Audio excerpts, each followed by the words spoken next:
Hello, welcome to the SkiErg. For this machine, we are going to grab the handles from the top, step back to a position that feels comfortable for you.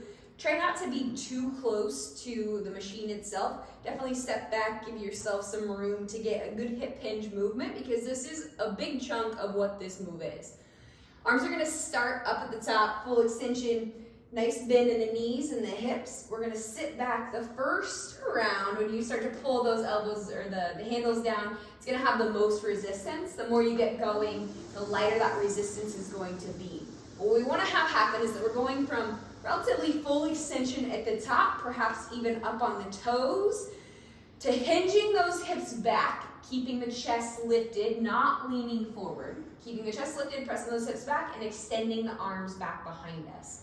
All right, then we recover, we come back up to the top, sit it back, press those hips back, extend the hands back behind us, activating through the triceps, the lats, the core, the quads, the glutes, just trying not to let those shoulders creep up into the ears when the hands go back up toward the top, right? So in real time, on our max effort classes, we're listening for a really loud fan. We're not necessarily trying to be short, choppy, and quick. What we really want is a big, strong, explosive pull. So we're driving our output on the screen to a much higher level. Okay, so I'll show this in real time. Stepping back, pressing those hips back. Arms are extending all the way up and back.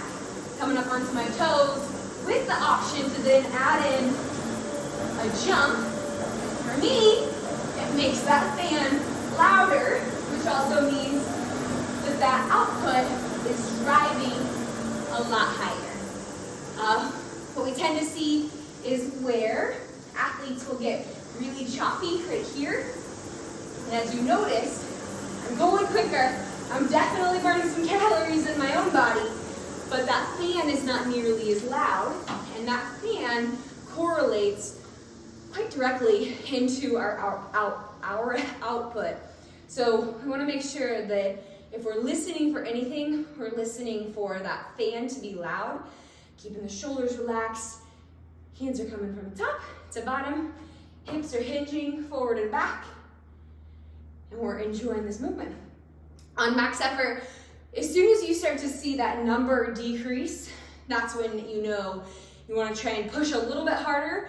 If that number won't come back up to your highest output, it's a good time to start to switch off with your teammate. In our endurance classes, we're kind of looking more at maintenance. So we want to be sure that we're maintaining a pace. It's not going to be nearly as intense as what our max effort classes are, but we're trying to maintain that pace. So when that number starts to come down, what you're starting to do is get that number back up and get it at a number that you can pace at. All right, that's all for now.